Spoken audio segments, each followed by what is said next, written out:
Assalomu alaykum va rahmatullohi va barakatuh. Sizlar sport bilan kanalida challenge bugun 49-kundamiz. Bugun sizlarga voqea beramiz.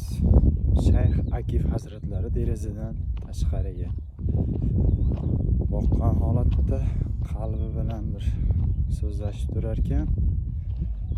Tashqaridan bir insonni ularning uyiga narvonda chiqib kelayotganini ko'radi. Hamda bu inson yaxshi niyat bilan kelmayotganligini biladi-da, chiqib uydagi barcha xonalarda eshiklarni qulflab chiqadi. Faqatgina o'zini xonasini ochib qo'yadi. Uni ham chiroqlarni o'chirib, ichkariga bekinib oladi. Hali inson pisib uyga kiradi. Ya'ni u yoqqa qarab, pisgan holatda birma-bir eshiklarni ochib ko'radi. Haqiqatan ham uyga kirgan odam o'g'ri bo'ladi. Kirib turib eshiklarni ochishga harakat qiladi, lekin qulf bo'ladi. Borib oxiri Shayx Akif hazratlarini onasiga boradi. Ichkari qorong'i bo'ladi. Cho'chigan holatda kiradi. Kirganda Shayx Akif hazratlari to'satdan unga tashlanib qo'l-oyog'ini bag'illaydi. U bo'lsa dovdirab qoladi. Keyin unga savol beradi Shayx Akif hazratlari. Nima izlab yuribsan dedi shu paytda desa. Ochman dedi xotirjam holatda.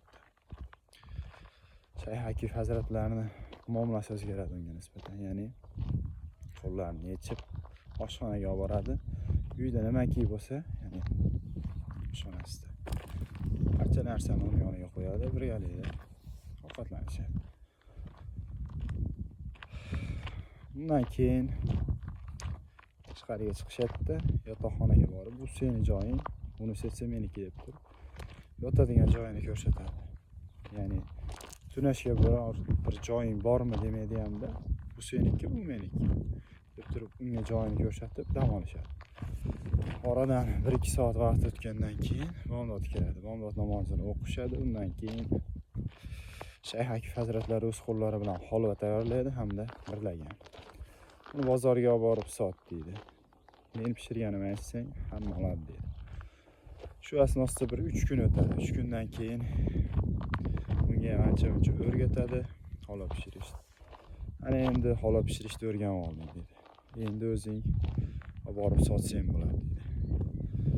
Holvalarni sotib olgandan keyin tunash uchun shu yerga kelasan. Xo'p deb turib, bu inson ya'ni o'g'irlik qilish uchun kelgan inson yaxshi tomonga o'zgara boshlaydi hamda bu uyda 40 yil davomida xizmat qilgan ekan. Yana bir yomon niyatda kelyapti. Allohning izniyle bu inson uni yaxshilikka chorlab, yaxshi tomonga burilishiga bir sababchi bo'ladi. Shuni ulashib beradigan. Assalomu alaykum.